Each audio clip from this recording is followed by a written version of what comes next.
Exercise 1 part 1 section जे function ITF J1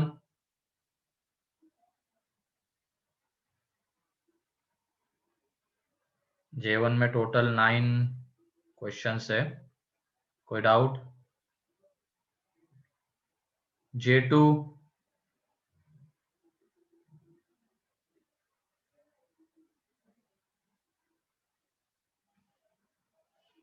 J3 yes sir. Yes sir. J3 ठीक है, देख लो J3 में क्या है यहाँ पे tan inverse x plus cot inverse 1/y plus 2 tan inverse z is equal to pi है, और हमें वो प्रूव करना है आगे जो दिया गया है। ठीक है, तो इस पूरे को tan में कन्वर्ट कर लो तुम लोग। ये जो यहाँ पे गिवन है, इस cot को हम tan में ला सकते हैं क्या? cot इनवर्स को यस सर। ला सकते हैं। ये क्या बन जाएगा यहाँ पे tan इनवर्स y बन जाएगा, cot inverse 1/y tan inverse y होता है।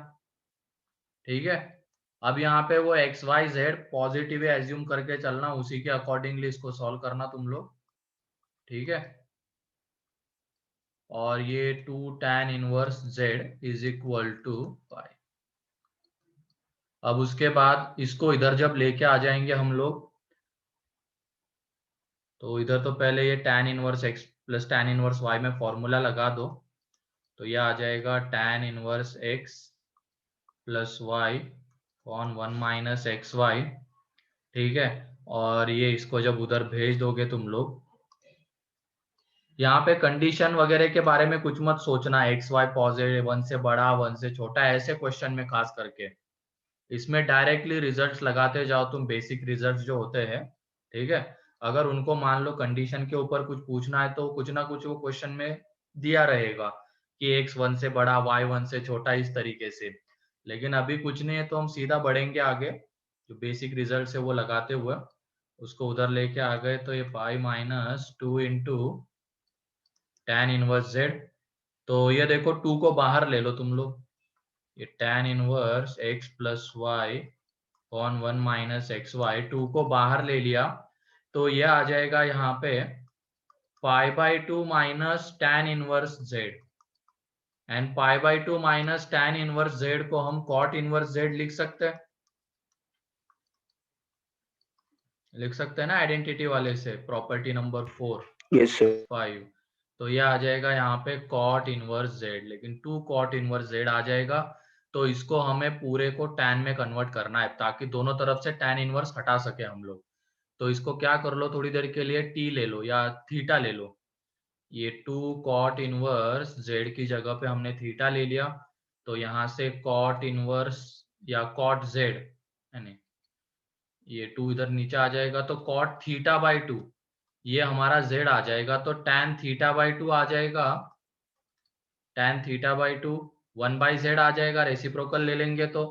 अब इसमें हमें थीटा चाहिए, ये tan में कन्वर्ट करना था इसको, tan θ/2 तो हमें मिला, तो tan थीटा क्या होगा, ये हो जाएगा 2 tan θ/2 upon 1 minus tan square θ/2।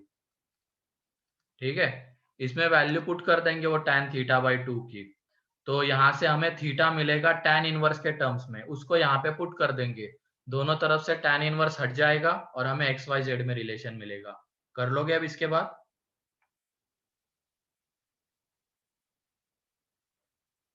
Yes sir. इसके बाद कुछ नहीं, इसको tan इनवर्स में लाना था इस पूरे को, ताकि दोनों तरफ से tan इनवर्स हम हटा सके और जस्ट लिख सके उस वजह से। ठीक है, फिर उसके बाद J4। Yes sir. J4 में भी इसी तरीके से, वो थोड़ा सा ज्यादा आसान है J4 इसके कंपेयर में। उसमें तो हमें रिजल्ट्स दिख रहे हैं directly, cos inverse x plus sin inverse x कितना होगा, π/2। π/2। ठीक है, तो चलो लिख लेते पहले क्वेश्चन में जो है, ये 2 sin inverse x 3 cot inverse y plus 4 tan inverse y is equal to 4 sec inverse z plus 5 cosec inverse z. तो यहाँ पे एक कॉस इनवर्स एक्स, ये कॉस है, कॉस इनवर्स एक्स और एक साइन इनवर्स एक्स दोनों मिलके π/2 बनाएंगे और एक साइन इनवर्स एक्स बचा रहेगा। ठीक है, यहाँ पे 3 कॉट इनवर्स वाई एंड यहाँ से 3 टैन इनवर्स एक्स मिलके क्या बन जाएगा 3 π/2 और एक टैन इनवर्स वाई बचा रहेगा। सेम चीज यहाँ पे हो जाएगी। अब इधर 4 sec inverse z plus 4 cosec inverse z ले लो वहां से, तो वो 4 इंटू π/2 आएगा और एक कोसेक इनवर्स जेड बचा रहेगा।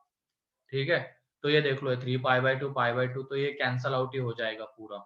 यहाँ पे यह आ जाएगा sine inverse x plus tan inverse y is equal to cosec inverse z. अब इस पूरे को तुम टैन में कन्वर्ट करो, ये साइन वाला जो है इसको टैन में कन्वर्ट करेंगे तो यह आ जाएगा टैन इनवर्स में tan inverse x upon √1 plus x square,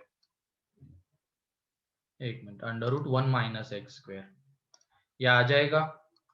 फिर उसके बाद ये टैन इनवर्स वाई है एंड इसको जब हम निकालेंगे तो ये देख लेना कोसेक इनवर्स जेड, ये थीटा, ये जेड, ये 1, तो ये आ जाएगा √z² माइनस हो 1। जाएगा सर।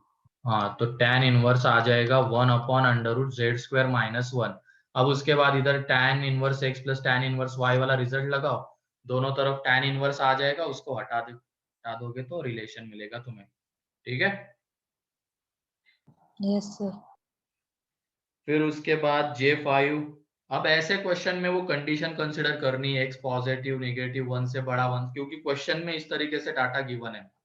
अभी ऐसे जो क्वेश्चन होते हैं उसमें डायरेक्टली तुम बढ़ो इंटर कन्वर्जन वगैरह, इसमें ज्यादा ये मत सोचो कि पॉजिटिव होगा तो क्या, नेगेटिव होगा तो क्या, कुछ नहीं, पॉजिटिव एज्यूम करते हुए जो भी रिजल्ट्स आते हैं उसके अकॉर्डिंगली बढ़ेंगे। J5,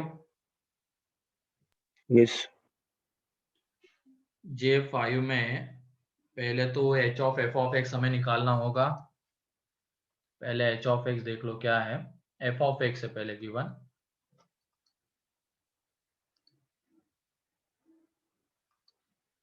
f ऑफ x से tan इनवर्स 2/x, फिर उसके बाद g ऑफ x है sine inverse 2 upon √4 plus x square.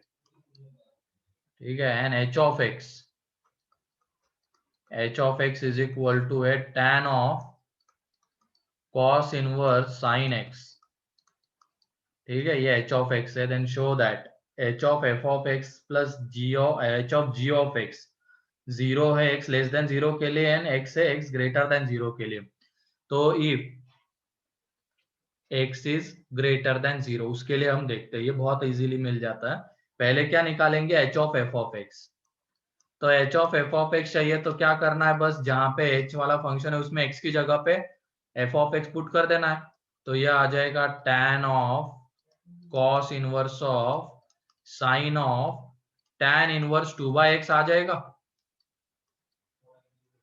है कि नहीं, यह आ जाएगा। अब इसको कन्वर्ट करते हुए चलो इसको साइन इनवर्स में अगर हम कन्वर्ट कर देंगे तो साइन इनवर्स तो अंदर वाली क्वांटिटी हमें दे देगा, तो इसके जगह पे पहले थीटा ले लो, इंटर कन्वर्जन है उसके बाद इसको हमने थीटा ले लिया, sign inverse tan inverse 2/x को थीटा, तो यहाँ से tan theta is equal to आ जाएगा 2/x।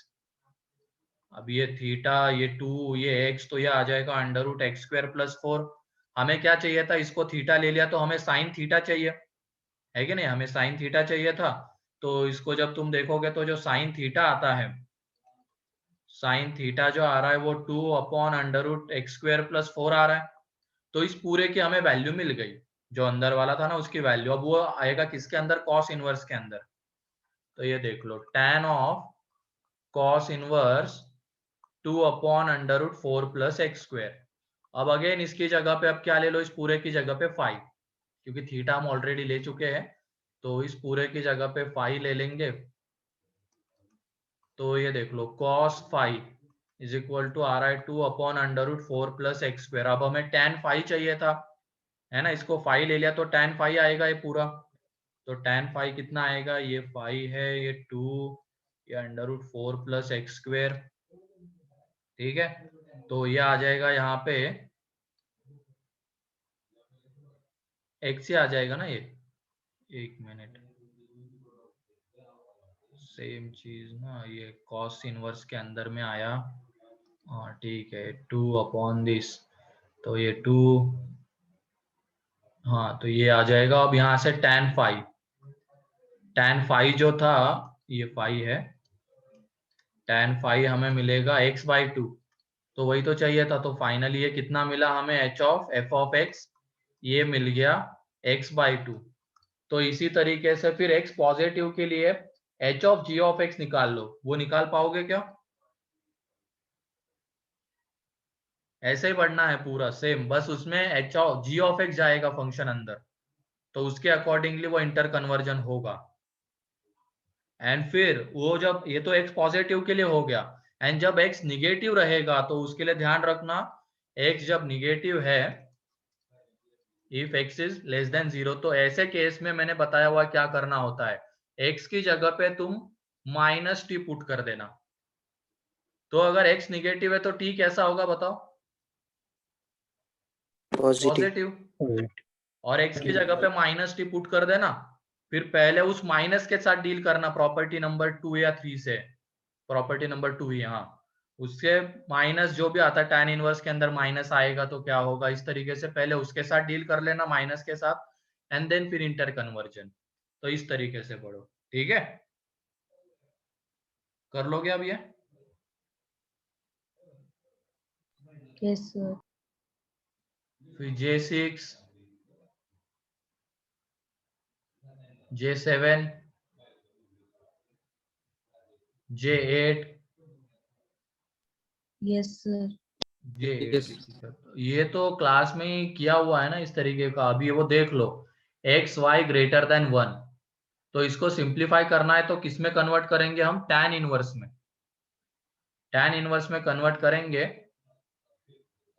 तो x एंड y दोनों के दोनों 1 से बड़े हैं, तो इसका मतलब x भी 1 से बड़ा है, y भी 1 से बड़ा है। तो ठीक है, x की जगह पे हम यहाँ पे पहले वाले की बात अगर हम करेंगे, साइन इनवर्स 2x/1 + x², इसमें x की जगह पे tan थीटा पुट करते हैं। अब अगर x 1 से बड़ा है तो थीटा किसके बीच में आएगा बताओ? थीटा बताओ किसके बीच में आएगा, बोलो? x अगर 1 से बड़ा है तो π/4 to π/2। π/4 to π/2 आएगा। इन्वर्टिबल तो रखना ही है ना, एन एक्स 1 से बड़ा है तो उसके अकॉर्डिंगली थीटा डिसाइड करेंगे, तो π/4 to π/2। अब ये थीटा इसके बीच में आ रहा है तो इन्वर्टिबल रहेगा, तो यहाँ से थीटा tan इनवर्स x, ठीक है, इसमें पुट कर दिया तो ये आ जाएगा sine inverse of sin 2 theta. अब ये जो 2 थीटा है ये वैरी करेगा π/2 to π, एंड जब हम साइन इनवर्स sin 2 थीटा का ग्राफ देखेंगे π/2 to π में, ये वाला ग्राफ आएगा, ये π/2 रहेगा यहाँ पे, ठीक है, ये यहाँ पे π/2 और ये पाई, तो इसका इक्वेशन क्या आ जाता है, क्या मिलेगा हमें, ये π-x। π-2 theta, sine inverse sin 2 theta का है, ठीक है, तो x की जगह पे 2 थीटा, तो π-2 थीटा मिलेगा, तो ये बन जाएगा यहाँ पे π-2 थीटा, ठीक है।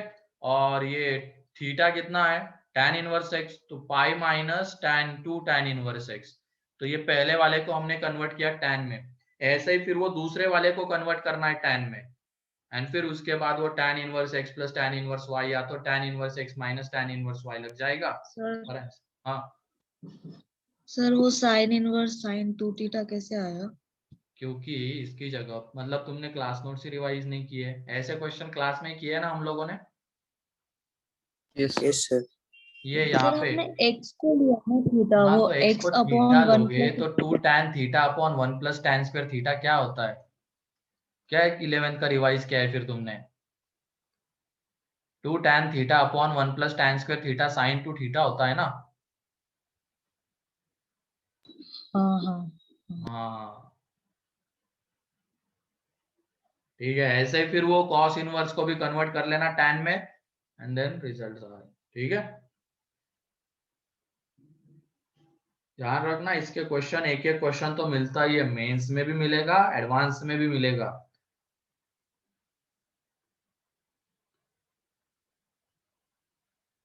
J9, थर्ड वाला। थर्ड। थर्ड में सीधा सॉल्व करोगे तो भी आ जाएगा, मतलब वो क्या करोगे तुम इसमें tan inverse x minus 1 minus 2 plus tan inverse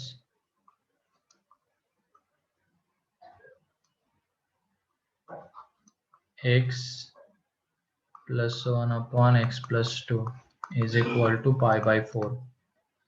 तो कोई नहीं, लगा तो इसमें tan inverse x plus tan inverse y वाला रिजल्ट डायरेक्टली, जैसे कि एक क्वेश्चन हमने क्लास में किया था उसमें बताया था ना, इसी तरीके से इसमें भी अप्रोच करेंगे।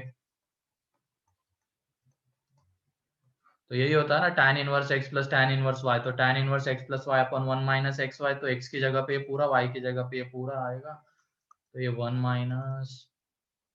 Minus y upon x minus 2 into x plus 1 upon x plus 2 pi by 4।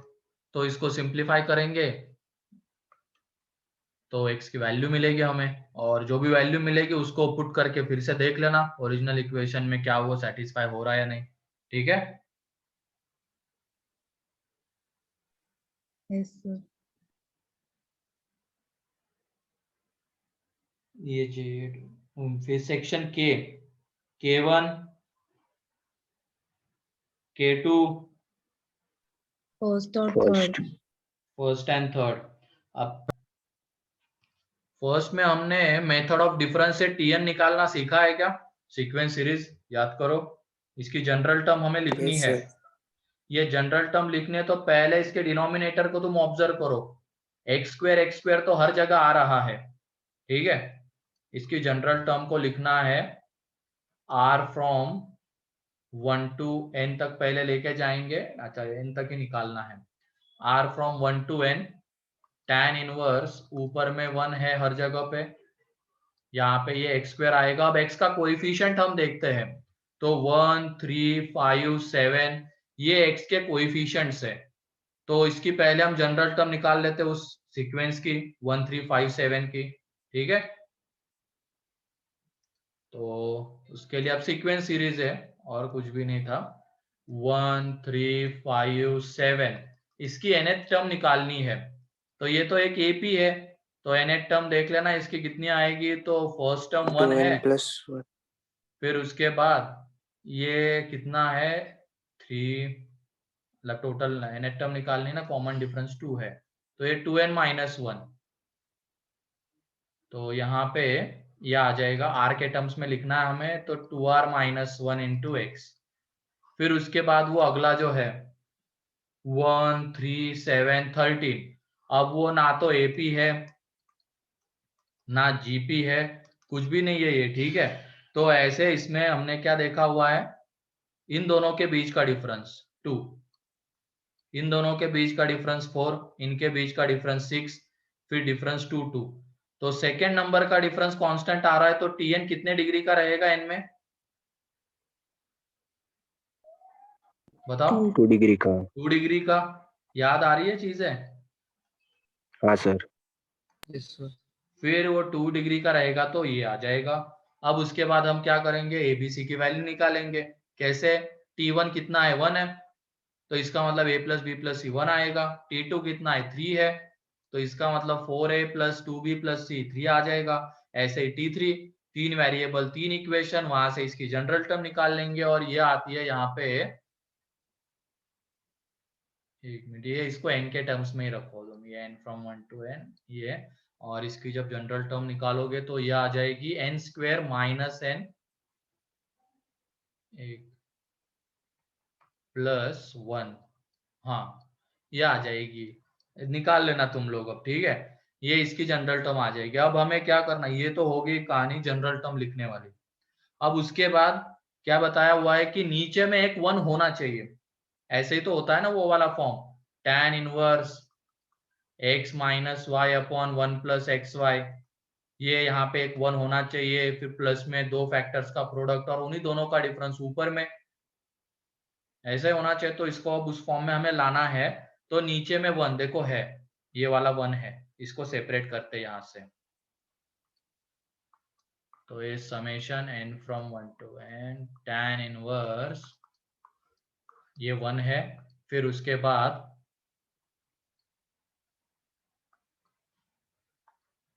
ये x square 2n minus this और ये, तो ये फैक्टराइज हो जाएगा। देखो अगला वाला, ये x square n plus n minus 1 into x plus n into n minus 1, इस तरीके से इसको हम लिख सकते हैं।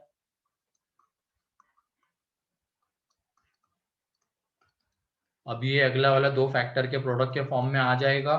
फैक्टर्स रहेंगे x plus n into x plus n minus 1। देख लेना करके, यही दो फैक्टर्स आएंगे उसके। अब इन्हीं दोनों का डिफरेंस ऊपर में होना चाहिए। इन दोनों के बीच का डिफरेंस कितना आता है बताओ? 1 आता है। हो ये है, वो 1 ऊपर में है, तो उस 1 को हम इस तरीके से लिख देंगे x plus n minus 1 upon, हो गया अब उस फॉर्म में कन्वर्ट। अब कर लोगे आगे। अब वो डिफरेंस फॉर्म में आ जाएगा, फिर n की वैल्यू पुट करते हुए चलना, टर्म्स कैंसल आउट होते हुए चले जाएंगे। ठीक है, क्लियर है क्या बताओ? ये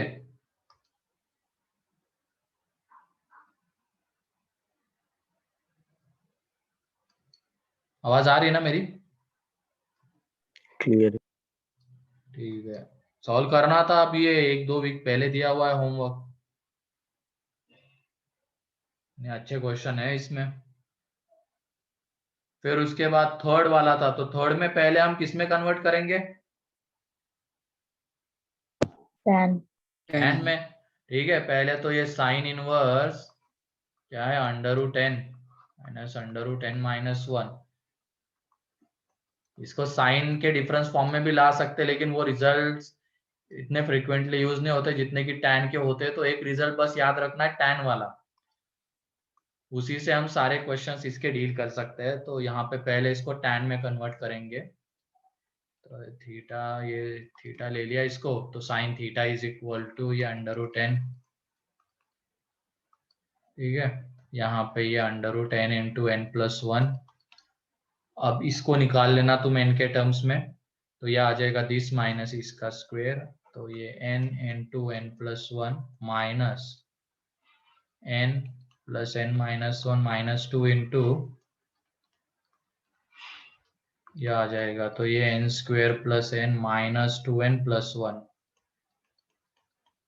plus 2 into under root n into n minus 1, तो ये n square minus n plus 1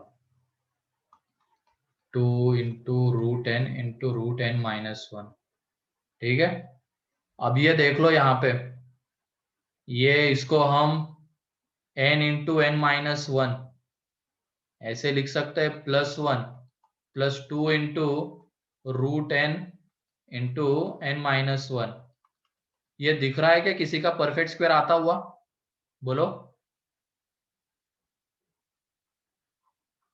किसका परफेक्ट स्क्वायर दिख रहा है क्या? ये देखो, टर्म्स को ऑब्जर्व करो, किसी चीज का परफेक्ट स्क्वायर है क्या? ठीक है, देख लो, तो ये इसका परफेक्ट स्क्वायर है। अब दिखा?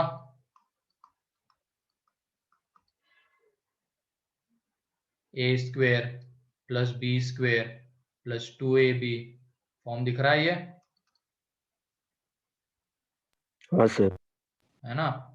अभी तो क्या है, हम ये साइड निकाल रहे हैं। बेसिकली ये साइड क्या आएगी, इस पूरे का अंडर रूट। ये मान लो ए है अभी साइड, तो ये ए स्क्वेयर ही चल रहा है। ए स्क्वेयर पाइथागोरस से निकाल रहे हैं, तो ये जो ए स्क्वेयर आ रहा है वो क्या है यहाँ पे, under root n into n minus 1 plus 1 का होल स्क्वेयर है। तो ए कितना आ जाएगा, under root n into n minus 1 plus 1, ये a है।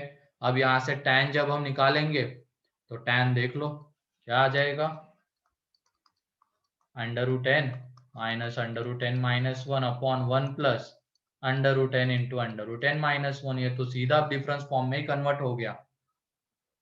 ठीक है, उसको हम ऐसे लिख सकते हैं, अब tan inverse root n minus tan inverse root n minus 1।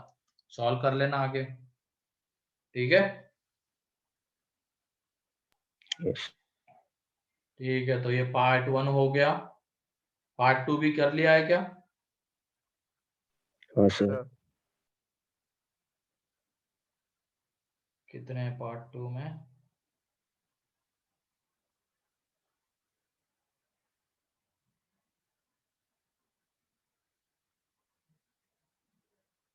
एक मिनट बस।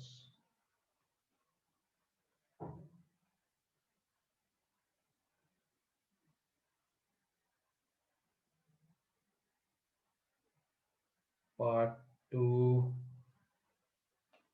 सेक्शन जे में कितने हैं?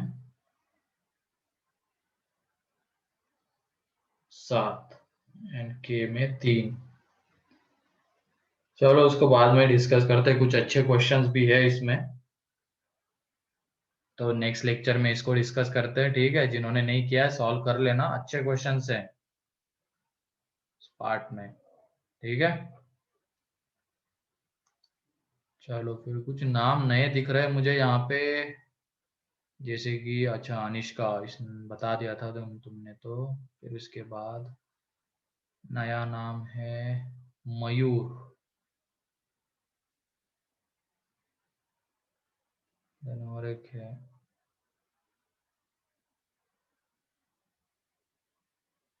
जो स्टार्टिंग में एक था अभी तो। चलो तो पहली क्लास है क्या मयूर ये? Yes sir. ठीक है, तो ये हो गया अपना डिस्कशन वाला पार्ट। नेक्स्ट लेक्चर में पार्ट 2 का भी सेक्शन जे और सेक्शन के डिस्कस कर लेंगे। अब ये बताओ लिमिट में कहाँ तक पहुंचे थे हम लोग?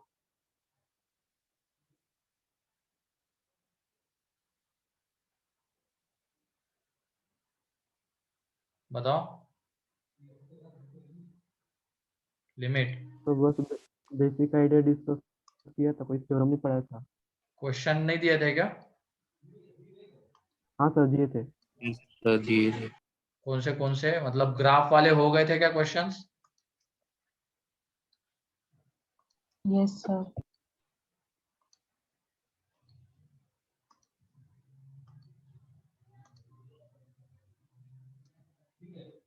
कौन से थे बताओ, लास्ट क्वेश्चन कौन सा था? Limit signum sine x. तो कर लिया था वो? हाँ सर। कुछ हाँ होमवर्क में सर। दिया था क्या? तो 4 और सवाल दिए थे। कौन से थे बताओ? Limit sine inverse x, limit cot inverse cos x, एक लिमिट कुछ तो होगी साइन ना? इनवर्स। हाँ sir, x tending to 1 x tending to 1, और ये क्या था यहाँ पे साइन इनवर्स? एक्स। तो ये हो गया था क्लास में। तो फिर बताओ ना, कोई तो भी एक बताओ जो नहीं हुआ है, 4 क्वेश्चन जो थे। सेकेंड वाले से करना। बोलो कौन सा था Preeti? Limit cos inverse GIF of cos x x tending to pi by 2। X tending to pi by 2, तो कितने लोगों ने सॉल्व कर लिया है इसको? तो वो कॉट इनवर्स है ना। कॉट है या कॉस है? कॉसिस। मेरे- दोनों कॉस है।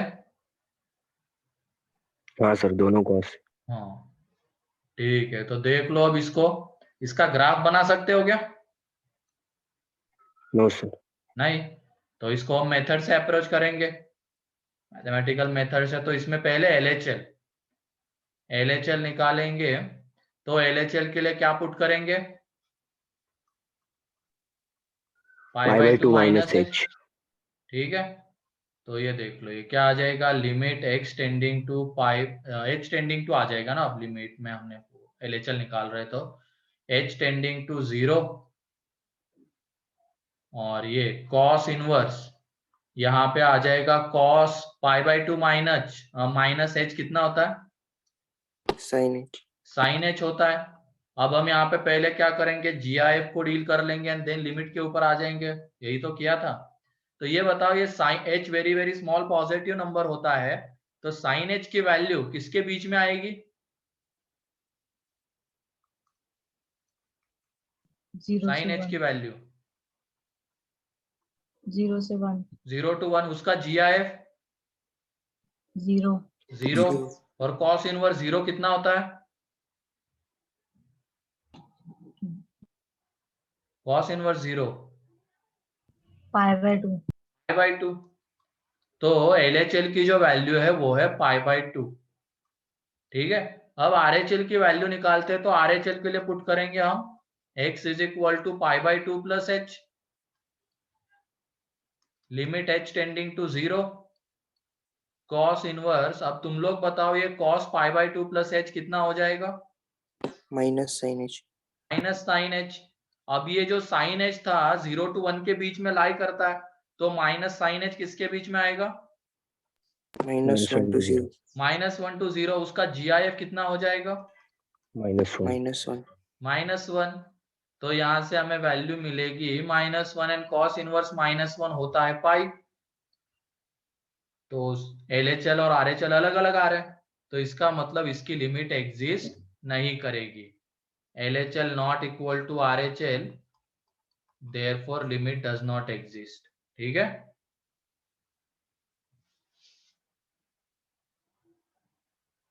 बहुत मजे मारे लगता है बच्चों ने, याद भी नहीं आ रहा उनको एच क्या होता है, साइन एच किसके बीच में वैरी करता है, ये याद आ रहा है ये? हाँ सर।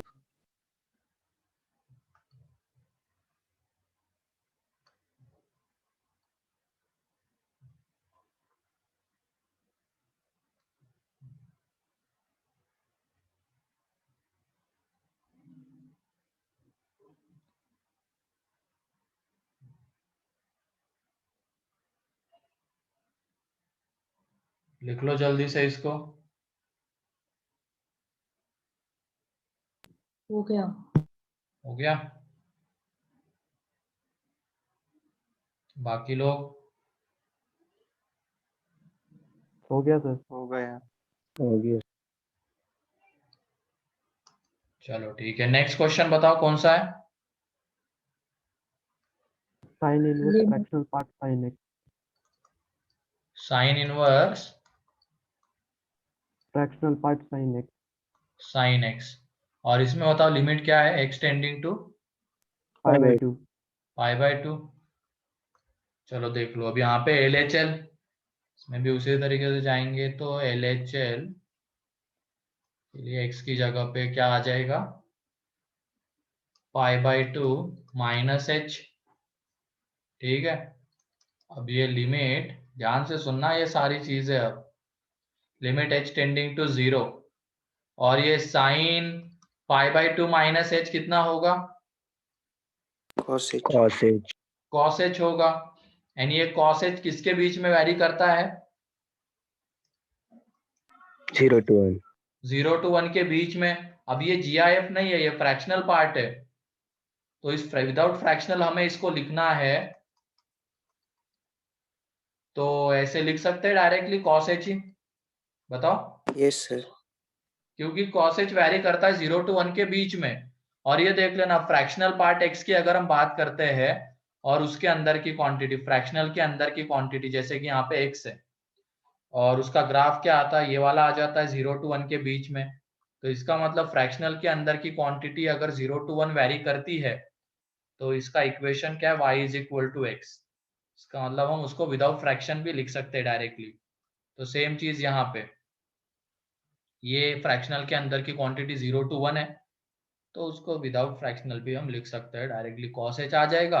अब इसको इंटर कन्वर्जन से हम किस में कन्वर्ट करेंगे? या तो ऐसे देख लो, ये आइडेंटिटी की हेल्प से, लिमिट h टेंडिंग टू 0, इसको हम π/2 minus cos inverse cos h लिख सकते हैं क्या? बताओ। हाँ सर। लिख सकते हैं, एंड यहां से अब limit h tending to 0, π/2 minus, और ये कॉस इनवर्स कॉस h, तो ये h ही आ जाएगा, क्योंकि h तो 0 to 1 के बीच में वैरी कर रहा है, तो h आएगा। NH टेंडिंग टू 0 है तो ये हमें कितना देगा, π/2। क्लियर? LHL क्लियर है क्या, बताओ? Yes sir. GIF में चीजें थोड़ी अलग तरीके से डील होगी, वहां से हमें एक इंटीग्रल वैल्यू ही मिलेगी, उसके अंदर की क्वांटिटी किसके बीच में वैरी करती है उसके अकॉर्डिंग।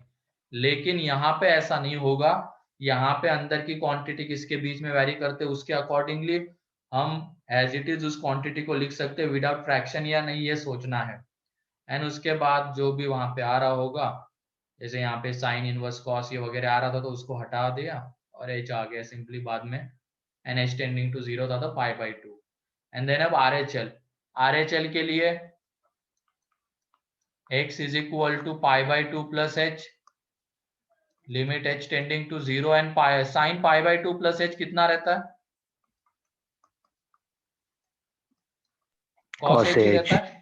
और ये इससे अगेन दिख रहा है हमें क्या आने वाली इसकी वैल्यू, π/2 ही। π/2 ही आने वाली। अगेन सॉल्व, फिर से सॉल्व करने की जरूरत नहीं अब इसको, क्योंकि यहाँ पे हम देख चुके आगे जाके क्या मिलने वाला है, π/2, h टेंडिंग टू 0 ही है और यहाँ पे भी सेम वही बना, तो h टेंडिंग टू 0 पे ये π/2 ये आएगा। तो LHL is equal to RHL, और फाइनाइट भी है, इसकी वजह से लिमिट एग्जिस्ट, और लिमिट क्या आएगी, π/2 आएगी। ठीक है,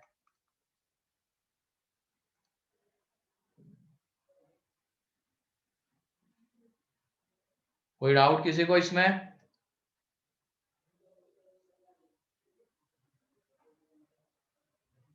दिमाग पे जमी हुई धूल हट रही है ना सब लोगों की, या नहीं अभी भी?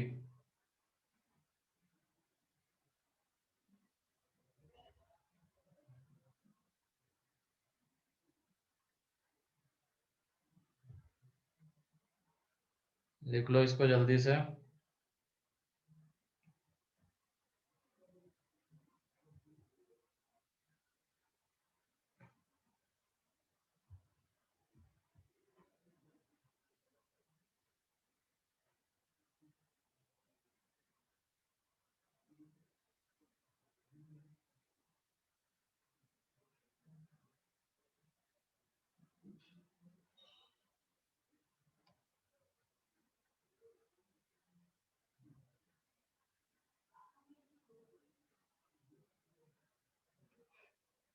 और थे क्या क्वेश्चंस?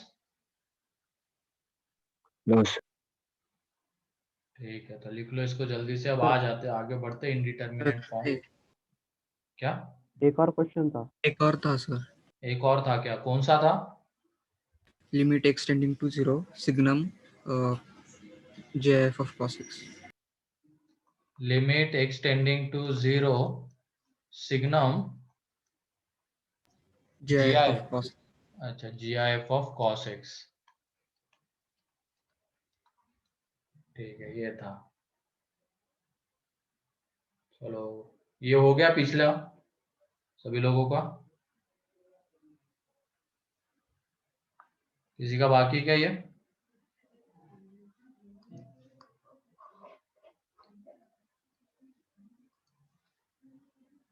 इस टॉपिक में बहुत सारी चीजें एक साथ काम में आएगी, जैसे फंक्शन। हम क्या देख रहे हैं अभी, बिहेवियर ऑफ फंक्शन देख रहे हैं, मतलब फंक्शन टॉपिक के जितने भी वो कंसेप्ट थे उनका यूज यहाँ पे होगा।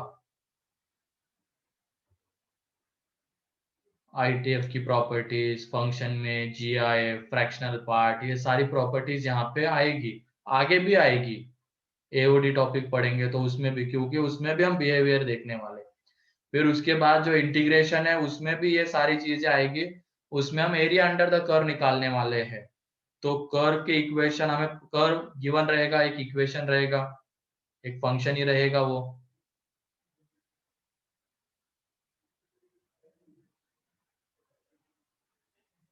ठीक है, तो आगे ये वाला क्वेश्चन देखते हैं सिग्नम। इसमें LHL के लिए x is equal to π/2 minus h, तो यहाँ पे लिमिट x टेंडिंग टू 0, एक मिनट, 0 माइनस h आएगा ना, x टेंडिंग टू 0 है तो 0 माइनस h। ये बताओ cos माइनस h कितना रहता है? cos h। cos h ही रहता है। एंड ये किसके बीच में वैरी कर रहा है 0 to 1, उसका GIF कितना आ जाएगा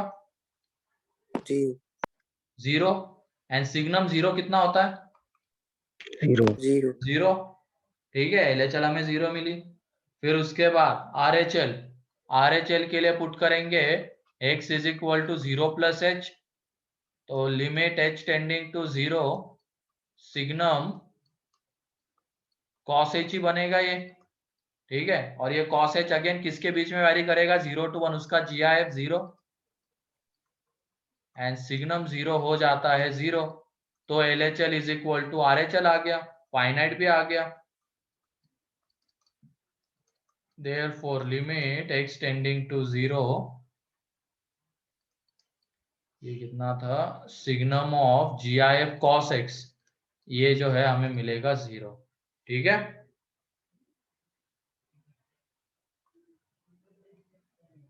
तो ऐसे क्वेश्चंस बन जाएंगे अब। Yes, sir.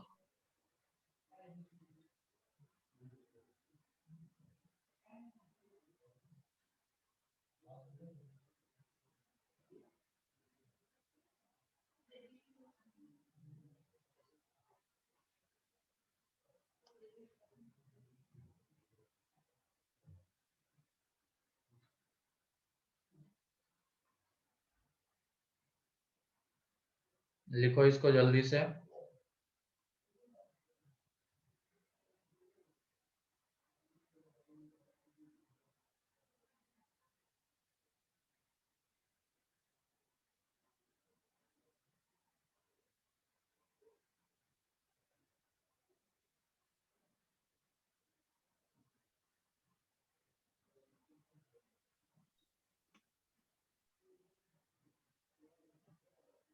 हो गया?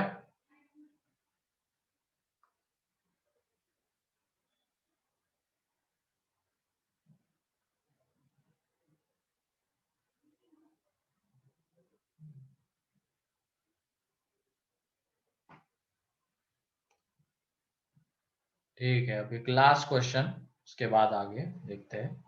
एक कंसेप्ट यहाँ पे देखना बाकी है। Limit x tending to π/4 sine inverse tan x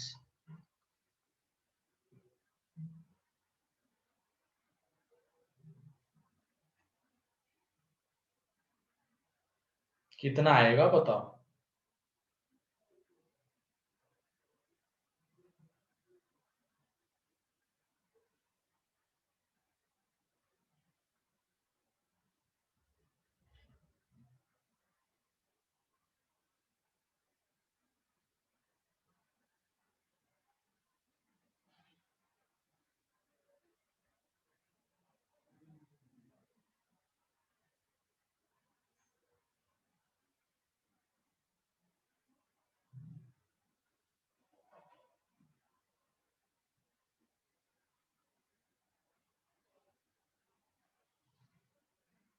π/2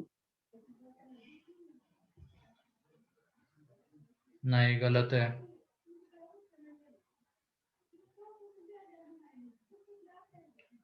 थोड़ा सोचो।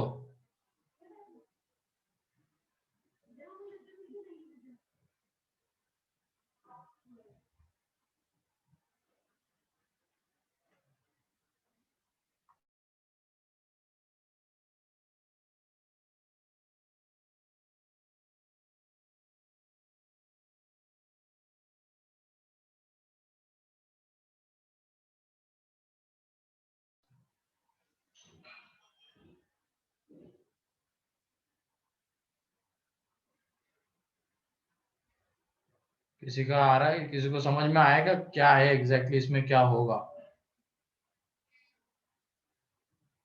सर इसमें इंटर कन्वर्जन करेंगे क्या? नहीं नहीं नहीं, ऐसा भी नहीं है कुछ। हाईवे 2 ही आ रहा है। इंटर कन्वर्जन तब करना होता है बेटा जब अंदर में साइन इनवर्स मतलब इनवर्स होता है और बाहर में ट्रिग्नोमेट्रिक फंक्शन होता है तब।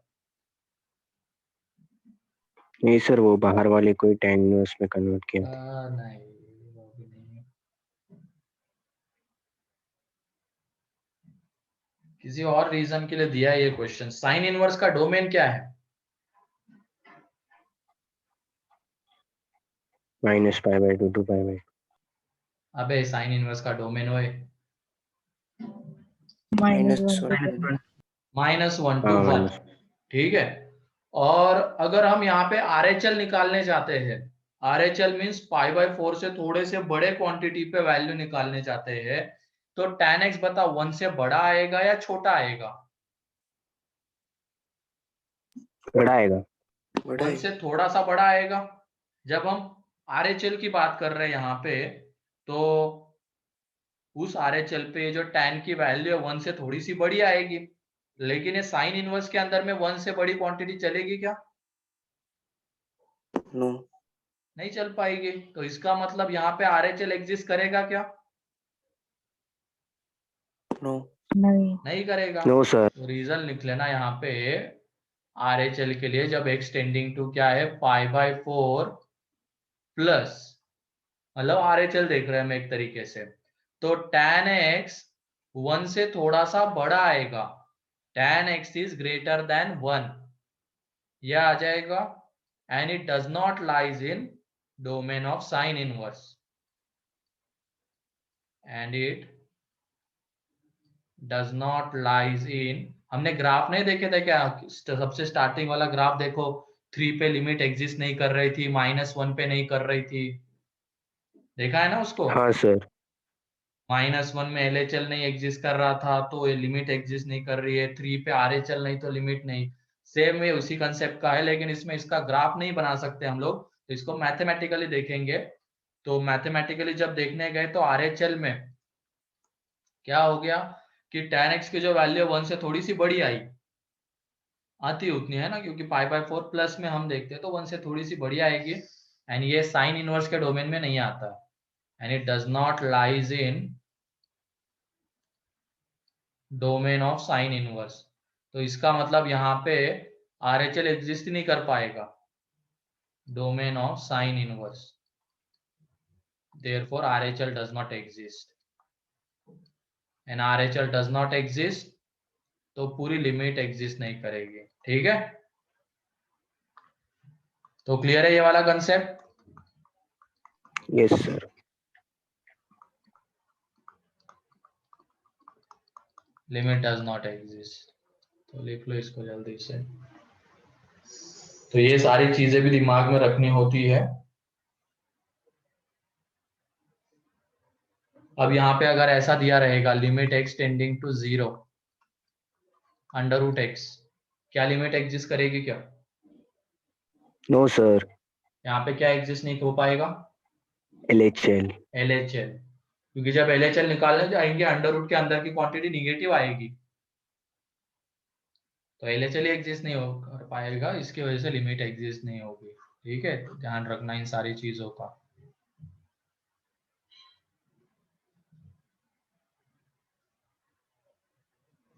हो गया. अब क्लियर है ये कंसेप्ट लास्ट वाला जो बताया है? यस किसी को सर। कोई डाउट अभी तक के जितने भी क्वेश्चंस हुए उनमें?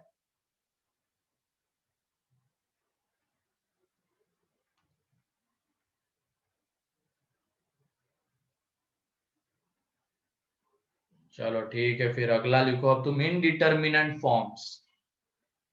अब वो फॉर्म्स कैसे होते हैं वो हम देखते हैं।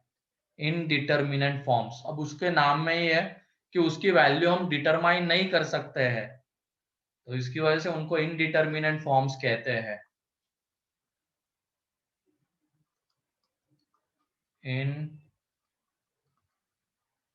इनडिटरमिनेंट फॉर्म्स, इनडिटरमिनेंट फॉर्म्स, तो ये जो भी फॉर्म आएंगे इनकी वैल्यू हम डिटरमाइन नहीं कर सकते। जैसे कि इसमें सब 7 टोटल इनडिटरमिनेंट फॉर्म्स होते हैं। एक सबसे पहला होता है 0/0 वाला फॉर्म। ये बताओ 0/0 की तुम वैल्यू प्रेडिक्ट कर सकते हो क्या कि कितनी आएगी? नहीं। नो सर, तो ये कोई भी वैल्यू ले सकता है, 1 भी ले सकता है, ये 2 भी ले सकता है। मान लो अगर ऐसा किया हमने 1 × 0 0 ही होता है, 2 × 0 ये भी 0 ही होता है, है ना, तो 0/0 है। अब ये 0 0 कैंसल आउट हो गया, 1/2 भी बन सकता है। ऐसे ऊपर में ये 2 और ये 1 इंटू 0 कर रहा है, तो ये 2 भी बन सकता है। इस तरीके से ये फॉर्म कोई भी वैल्यू ले सकता है, इसकी वैल्यू हम डिटरमाइन नहीं कर सकते हैं, तो इसकी वजह से इसको कहा जाता है इनडिटर्मिनेंट फॉर्म। ठीक है, ये एक हो गया। फिर उसके बाद है इन्फिनिटी बाय इन्फिनिटी। इसकी वैल्यू भी हम प्रेडिक्ट नहीं कर सकते, कैंसल आउट करके सीधा 1 मत लिख देना, क्योंकि इन्फिनिटी को अगर मान लो हमने 100 से भी मल्टीप्लाई किया एंड इन्फिनिटी को 1 से भी मल्टीप्लाई किया तो इन्फिनिटी रहना है, तो इन्फिनिटी इन्फिनिटी कैंसल आउट होके 100 आंसर भी आ सकता है, 1 मतलब आंसर अलग अलग आ सकते हैं इसके, इसकी वैल्यू हम प्रेडिक्ट नहीं कर सकते, तो इसकी वजह से ये इनडिटर्मिनेंट फॉर्म है। फिर उसके बाद आता है इन्फिनिटी माइनस इन्फिनिटी वाला फॉर्म। ये भी एक इनडिटर्मिनेंट फॉर्म है, इसकी वैल्यू भी हम प्रेडिक्ट नहीं कर सकते हैं। अब ये इन्फिनिटी इन्फिनिटी कैंसल आउट करके 0 नहीं, ये एक इनडिटर्मिनेंट क्वांटिटी है, डिफाइन नहीं है, ये हमें पता नहीं कि इन्फिनिटी एग्जैक्टली कितना होगा वो, तो ये भी एक इनडिटर्मिनेंट फॉर्म है, इसकी वैल्यू हम प्रेडिक्ट नहीं कर सकते हैं।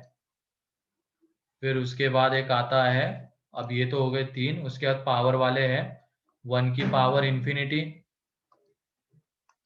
1 की पावर इन्फिनिटी। फिर उसके बाद 0 की पावर 0, इन्फिनिटी की पावर 0,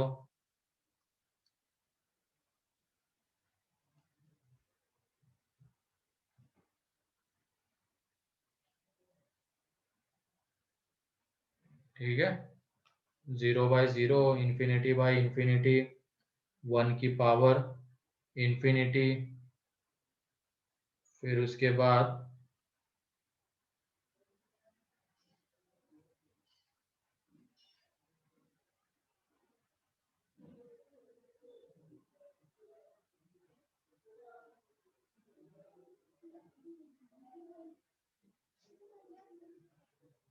एक लास्ट बचता है 0 इंटू इन्फिनिटी।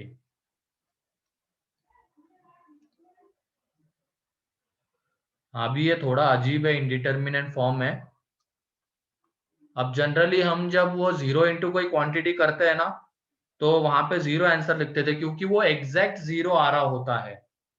अब एग्जैक्ट 0 एंड टेंडिंग टू 0 नहीं, 0 की पावर इन्फिनिटी नहीं। अब इसमें इतना तुम सोचो मत, ये बस 7 इनडिटर्मिनेंट फॉर्म्स हैं। बस 2 पॉइंट और याद रखना है इसके रिगार्डिंग, ये जो 1 0 होता है ये एग्जैक्ट 0 नहीं होता, ये टेंडिंग टू 0 होता है। अब टेंडिंग टू 0 मीन्स कैसा, जैसे मान लो हम अगर ये कर रहे हैं x टेंडिंग टू 0 प्लस और लिमिट निकाल रहे हैं इसकी, तो यहां से जो भी वैल्यू आएगी इसको हम टेंडिंग टू 0 बोलेंगे, इसको हम बोलेंगे टेंडिंग टू 0। ठीक है, और लेकिन जब मैं ये कर रहा हूं limit x tending to 0 plus और GIF(x), तो GIF के अंदर की क्वांटिटी 0 से थोड़ी बड़ी है लेकिन 1 से छोटी है ना, तो इस GIF की वैल्यू कितनी आएगी, इस GIF की वैल्यू 0, 0 है। तो उसको यहाँ पे एग्जैक्ट 0 कहा जाएगा। जैसे इस GIF की वैल्यू एग्जैक्ट 0 मिलेगी, ये limit x tending to 0 plus ये 0 ही आएगा, तो यहाँ से जो भी है वो एग्जैक्ट 0 कहेंगे हम इसको, एंड इसमें जो आएगा उसको हम टेंडिंग टू 0 बोलेंगे। ठीक है, तो एक तो ये 0 कैसा होना चाहिए, टेंडिंग, एग्जैक्ट बस कुछ पर्टिकुलर इसमें आता है, जैसे GIF लग रहा है, सिग्नम लग रहा है, ऐसे केसेस में वो एग्जैक्ट 0 आएगा। जैसे कि ये है limit x tending to 0 plus signum of sine x। अब 0 प्लस में साइन x किसके बीच में वैरी करता है, ये GIF साइन x ले लेते हैं।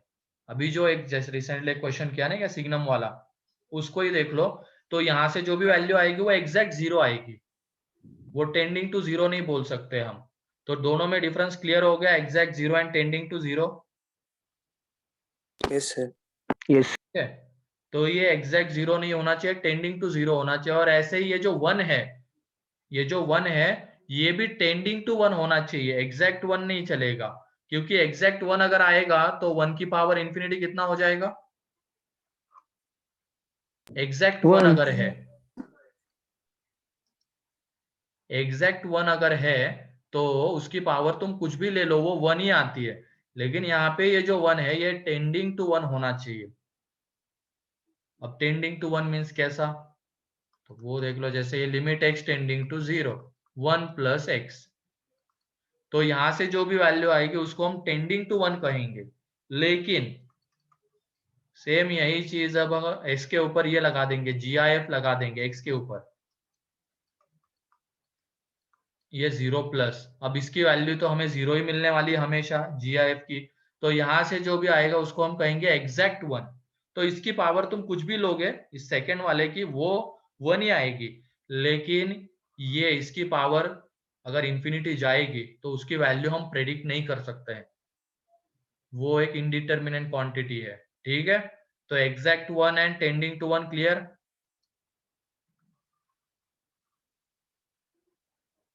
बोलो। Yes sir.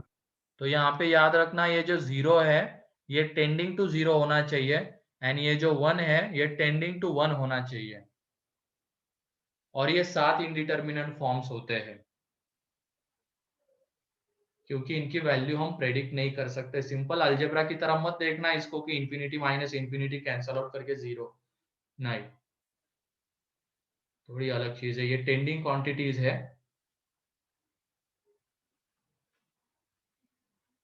सर हाँ वो 0/0 और 0 इंटू इंफिनिटी दोनों सेम ही है ना? हाँ, वो इंफिनिटी को नीचे ले जाके हम बना सकते हैं। ठीक है,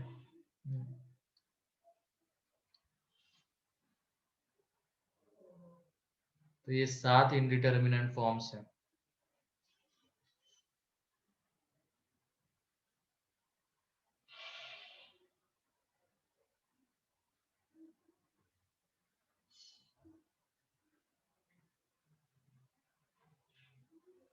तो यहाँ पे जो 0 है ये टेंडिंग टू 0 होना चाहिए, एंड ये 1 जो है वो टेंडिंग टू 1 होना चाहिए। ये 7 इतना ही याद रखना इसके बारे में। अब हम आगे देखेंगे इन इनडिटर्मिनेंसी को हटाने के तरीके। ठीक है, उसके ऊपर क्वेश्चन आते हैं।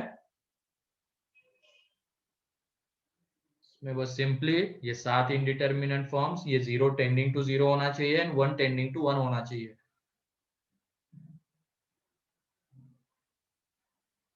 हो गया? Yes, sir. अब methods to remove indeterminacy. Indeterminacy हटाने के हम अब मेथड्स देखने वाले हैं। ठीक है, तो लिखो मेथड्स टू रिमूव इनडिटर्मिनेंसी।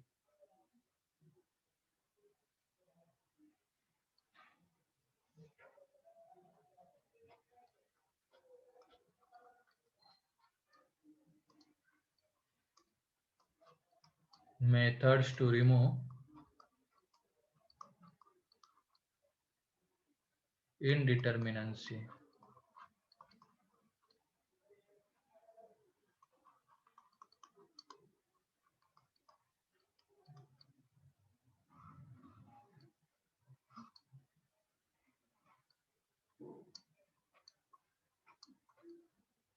तो सबसे पहली मेथड है फैक्टराइजेशन। बहुत सारे मेथड्स है और लिमिट हमें अच्छे से कर लेना है।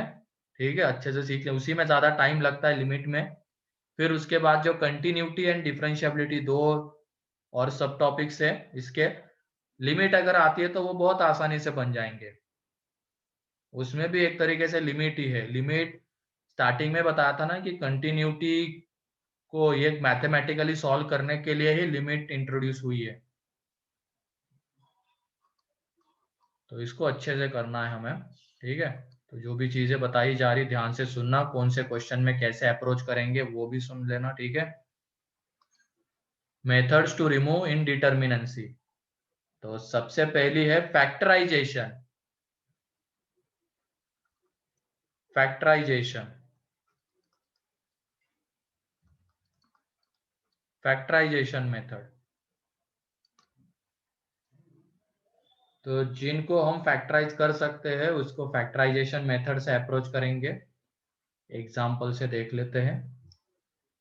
लिमिट, और हाँ, ये मेथड्स तभी लगाना जब वहां पे इनडिटर्मिनेंट फॉर्म आ रहा है। मान लो इनडिटर्मिनेंट फॉर्म नहीं आ रहा है और तुम वहां पे वो लगाने की कोशिश कर रहे हो, मेथड्स टू रिमूव इनडिटर्मिनेंसी, नहीं हो पाएगा वो। अगर इनडिटर्मिनेंट फॉर्म नहीं है तो वहां पे तो डायरेक्टली आंसर मिलने वाला है, ठीक है, उसमें ये सब करने की जरूरत नहीं है। और एक चीज याद रखना, ये जो LHL RHL है वो हमेशा दोनों निकाल के लिमिट चेक करने की जरूरत नहीं होती है। ये तब तुम लोग तभी निकालना LHL RHL अलग अलग जब ऑप्शन में तुम्हें डज नॉट एग्जिस्ट वाला ऑप्शन भी दिख रहा है। मान लो सिंगल करेक्ट में आया या मल्टीपल में तो नहीं आएगा, does not exist, single correct में आ गया, ठीक है, और तुम्हें वहां पे एक ऑप्शन ऐसा दिख रहा है कि does not exist, limit does not exist, तो फिर उस केस में तुम LHL भी निकाल लेना, RHL भी निकाल लेना, एंड फिर चेक करना कि LHL RHL दोनों इक्वल एंड फाइनाइट आ रहे क्या। लेकिन अगर मान लो ऑप्शन न्यूमेरिकल है सारे, डज नॉट एग्जिस्ट वाला ऑप्शन ही नहीं है, तो तुम आइदर LHL निकालो उसकी या RHL निकालो, ठीक है, दोनों निकालने की जरूरत नहीं है। तो क्लियर है LHL RHL कब निकालना है? इससे सुन लिया ना सभी लोगों ने? हमेशा दोनों निकालने की जरूरत नहीं है। अब एक ही चीज निकालेंगे, LHL निकालो आइदर या तो RHL, जो भी तुम्हें मन कर रहा है, अगर ऑप्शन में डज नॉट एग्जिस्ट वाला ऑप्शन नहीं है तो। लेकिन अगर वो दिख रहा है तब तो, और इंटीजर में अगर आता है तो एग्जिस्ट कर रहा होगा तभी वो वहां पे गिवन है ना, तो उसमें भी LHL RHL ही दोनों में से कोई एक निकालो, ठीक है। लेकिन अगर मान लो limit x tending to 0 plus दिया है और तुम वहां पे LHL निकाल रहे हो, वो तो गलत हो जाएगा। यहाँ पे ये क्या निकालना होता है, RHL ही निकालना होता है 0 प्लस है तो। ये भी थोड़ा ध्यान से देख लेना। तो ठीक है, क्वेश्चन ये है, लिमिट x टेंडिंग टू 2 और ये है x³ minus 2³ upon x minus 2। तो ये बताओ x जब 2 जाएगा तो ये 8 जाएगा, और ये एक तरीके से कितना जाएगा, 0 जाएगा, तो टेंडिंग टू 0 ही आएगा ये, है कि नहीं। और ये भी ध्यान रखना, वो एग्जैक्ट 0 आने के चांसेस कब बनते हैं, जब वहां पे GIF लग रही है या सिग्नम लग रहा है। अदरवाइज जो भी 0 आएगा वो हमेशा टेंडिंग टू 0 ही रहेगा, ठीक है। तो ये भी एक चीज ध्यान रखना, तो यहाँ पे जो भी 0 आएगा वो टेंडिंग टू 0 है। तो ऊपर में x टेंडिंग टू 2 पे ये 0 आएगा, टेंडिंग टू 0, और ये भी 0, मतलब एक इनडिटर्मिनेंट फॉर्म है ये। सुन लेना यहाँ पे, ये इनडिटर्मिनेंट फॉर्म है। अब यहाँ पे हमें इसकी इनडिटर्मिनेंसी हटानी है, ठीक है। तो ऊपर वाला फैक्टराइज हो जाएगा a³ माइनस b³ वाले से, तो ये x minus 2 x² plus 2x plus 4 ये आ जाएगा, है कि नहीं, a² plus ab plus b², दूसरा फैक्टर, एंड नीचे में x माइनस 2। तो ये x माइनस टू गया, मतलब जिन फैक्टर्स की वजह से इनडिटर्मिनेंसी आ रही थी वो हट गए। अब बचा क्या है यहाँ पे, लिमिट x टेंडिंग टू 2। तो क्या अब ये इनडिटर्मिनेंट फॉर्म है क्या, बताओ? No sir. नहीं है।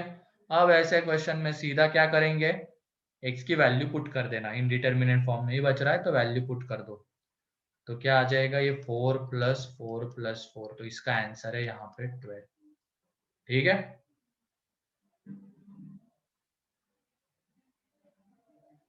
अगर इनडिटर्मिनेंट फॉर्म नहीं बच रहा है तो सीधा फिर x की वैल्यू तुम पुट कर देना। ये मैं जो भी क्वेश्चंस लूंगा इसकी लिमिट एग्जिस्ट कर रहे होगे, ऐसे ही क्वेश्चन सब मिलेंगे आगे, ठीक है।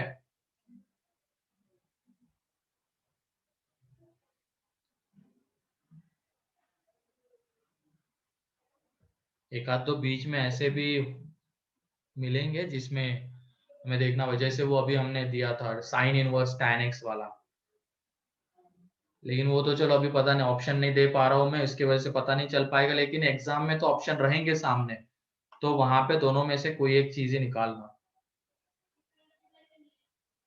सर हाँ, सिर्फ इन्फिनिटी भी इंडिटरमिनेंट फॉर्म में आएगा? कौन सा? इन्फिनिटी? नहीं नहीं, इन्फिनिटी नहीं, सिर्फ infinity by infinity indeterminate form है। इंफिनिटी एक नॉट डिफाइंड क्वांटिटी है, ठीक है।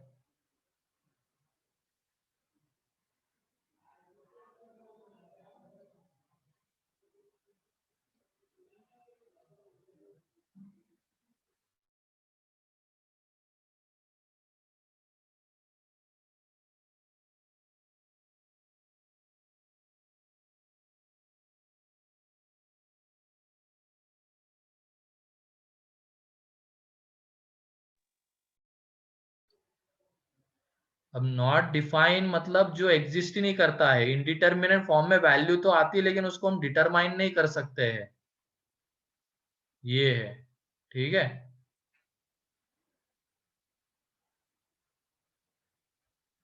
हाँ, 1/∞ अगर आएगा तो वो तो इंडिटरमिनेट फॉर्म नहीं है ना, लेकिन 1/∞ तो 0 आ जाएगा, वो इंडिटरमिनेट फॉर्म नहीं कह सकते हम लोग। इनडिटरमिनेट फॉर्म्स बस इतने हैं, ये 7। इसके अलावा कोई भी दिमाग में मत आने देना कि वो इंडिटरमिनेट फॉर्म रहेगा, यही 7 है, ठीक है।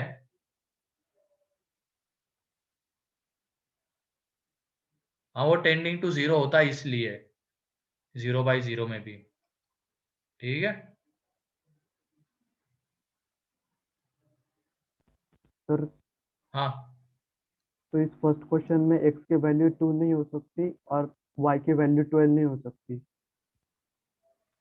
अब वो x इज इक्वल टू 2 पे हमें देखना ही नहीं ना, लिमिट में मैंने बताया था ना 2 पे क्या होता है हमें मतलब नहीं है। हमें 2 के क्या करना होता है, अगल बगल में देखना होता है, ठीक है। Yes sir. ये क्या भेजा है मयूर तुमने, x की पावर n। सर ये क्वेश्चन स्टैंडर्ड फॉर्म में था ना, स्टैंडर्ड लिमिट। अभी तो चलो इनका नहीं हुआ है ना वो तो सपोज तुम्हारा हो। तुमने कहाँ तक पढ़ा है वैसे? सर अभी 12th पास हो गया हूँ मैं। अच्छा, 12 पास हो, अच्छा वो, हाँ याद आया। तो वो ड्रॉपर्स बैच हाँ स्टार्ट नहीं हाँ हुई तो हाँ, फिर ठीक है ठीक है ठीक है, हाँ 12th में डाल दिया। हाँ, अभी नहीं हुआ है उनका, है ना, अभी तो जस्ट स्टार्टिंग ही है। तो हर एक मेथड बतानी पड़ेगी, तो इसको फैक्टराइजेशन से कर रहे हैं, फिर रैशनलाइजेशन, देन स्टैंडर्ड के ऊपर आएंगे, ठीक है।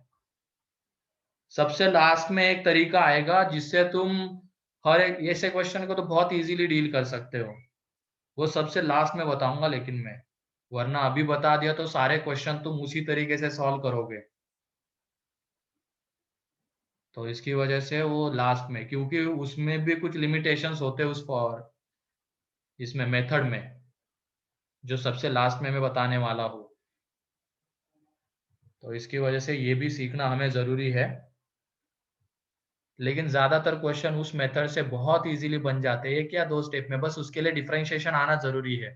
एंड बेसिक डिफरेंशिएशन तो सभी लोगों को आता है ना, साइन हाँ कॉस सर। टैन कॉट का। तो बस उसकी जरूरत पड़ेगी वहां पे, बहुत इजीली तुम को डील कर लोगे। लेकिन अभी तो हम सारे तरीके पहले देखेंगे, सबसे लास्ट में उसको देखेंगे, ठीक है। और ऐसे जो क्वेश्चंस रहते हैं जहां पे पॉलिनोमियल आ रहा है, मतलब इनडिटरमिनेंट फॉर्म नहीं बचा है अब, तो डायरेक्टली एक्स की तुम वैल्यू पुट कर देना। अब इसमें भी एलएचएल आरएचएल के फंदे में मत पड़ना, सीधा एक्स की वैल्यू पुट करके आंसर, ठीक है। ये तो मैं कम स्टेप में कैसे किया जाए उसके अकॉर्डिंगली बता रहा हूं, वरना ऑप्शन में अगर मान लो डज नॉट एग्जिस्ट नहीं दिख रहा है, तो तुम एलएचएल भी अगर इसमें निकालोगे तो एक दो स्टेप बढ़ जाएंगे, या आरएचएल निकालने जाओगे, क्योंकि एक्स की जगह पे फिर 2 minus h, h tending to 0 आना तो यही है फाइनली, उसको एच टेंडिंग टू 0 हो तो जब ये पॉलिनोमियल वगैरह दिख रहा है तो इसमें सीधा वैल्यू पुट कर देना, इनडिटरमिनेंट से एक बार हट गई, वैल्यू पुट करके आंसर आ गया, ठीक है।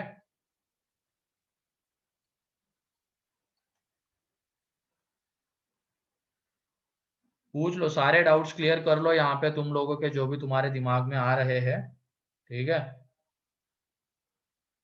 किसी को कोई डाउट अब इसमें?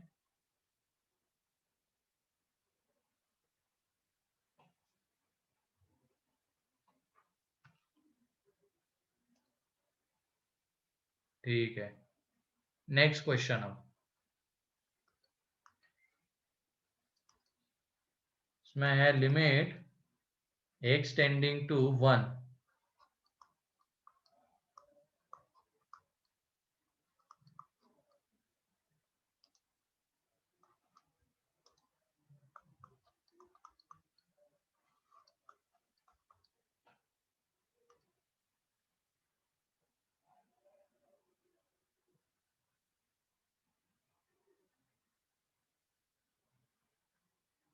क्या करना होगा, 2 माइनस एच से LHS निकाला तो h को अप्रोक्स से h टेंडिंग टू 0 है ना, तो उसमें तो वो 0 ही बन जाएगा।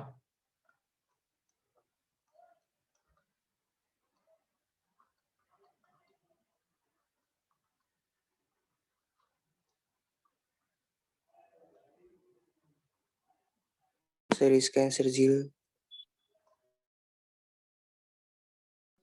सोच समझ के बताना थोड़ा। पहले तो ये 0/0 वाला फॉर्म आता है क्या वो देखो।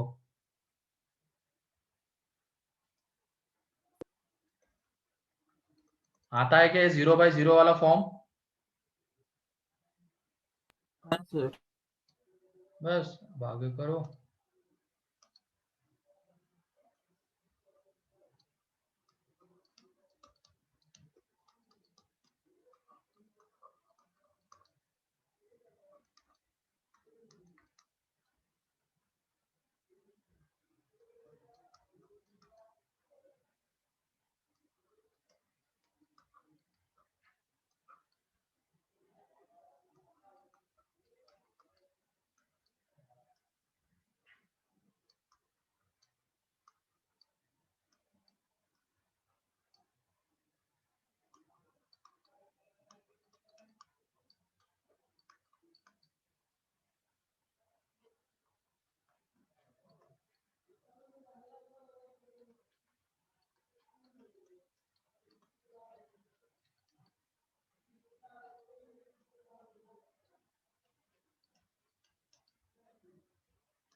फर्स्ट का आंसर क्या है सर? -2 आ रहा है।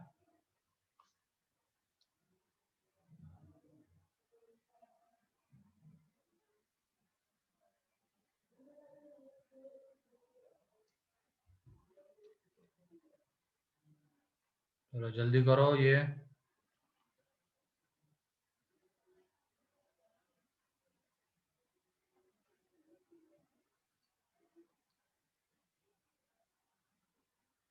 पहले तो सेकंड बताओ, इनडिटरमिनेंट फॉर्म है क्या? नो। नहीं है तो उसमें सीधा वैल्यू पुट कर दो तुम लोग, x की जगह पे 1 पुट कर देंगे, आंसर आ जाएगा। ठीक है। आ गया सर माइनस। हाँ। पहला वाला देख लो। पहले वाले को हमें फैक्टराइज करना है, तो इसमें क्यूबिक को फैक्टराइज करने के लिए सबसे पहले कोएफिशिएंट का सम देख लो कितना है। 0। 0 तो एक फैक्टर क्या आएगा? x minus 1। x-1। x-1 and यहाँ पे जब दूसरा फैक्टर निकालेंगे तो वो कितना आ रहा है? x+1 x² minus x minus 2। x² minus x ये आ रहा है क्या? Yes sir. एक मिनट, यहाँ से x² +2 या -2? -2। -2 हाँ देख लेना उसको। ये x-1 तो ये x-1 गया। अब इनडिटरमिनेंसी बची है क्या यहाँ पे? नहीं, खत्म हो गई। अब x की जगह पे वैल्यू पुट कर देंगे तो 1 -1 -2 तो फाइनल आंसर आ जाएगा -2। ठीक है, तो ये हो गया उसका आंसर। ठीक, पहले का। ये दूसरा नंबर है, सेकंड है ये, सेकंड का, इसका आंसर ये है -2। फिर उसके बाद अगला, इसका आंसर बताओ जल्दी से। अब ये तो इंडिटरमिनेंट फॉर्म नहीं है, क्योंकि बस ऊपर वाला 0 बनता है, नीचे वाला 2, तो 0/2 हो तो 0 ही आ जाएगा, है कि नहीं। लिमिट x टेंडिंग टू 1, ऊपर वाले को जब हमने फैक्टराइज किया तो x -1 x -2 अपॉन में x + 1, तो ये 0/2, ये कोई इंडिटरमिनेंट फॉर्म नहीं है, तो इसमें वैल्यू सीधा कितनी आ जाएगी, 0। इंडिटरमिनेंट से हटाने की कोशिश कब करनी है, जब इंडिटरमिनेंट फॉर्म आ रहा है। यहाँ पे नहीं है, 0/2 आता है, इंडिटरमिनेंट फॉर्म नहीं है, तो कुछ इंडिटरमिनेंट से हटाने की जरूरत नहीं है, 0/2 वो 0 बन जाएगा, ठीक है।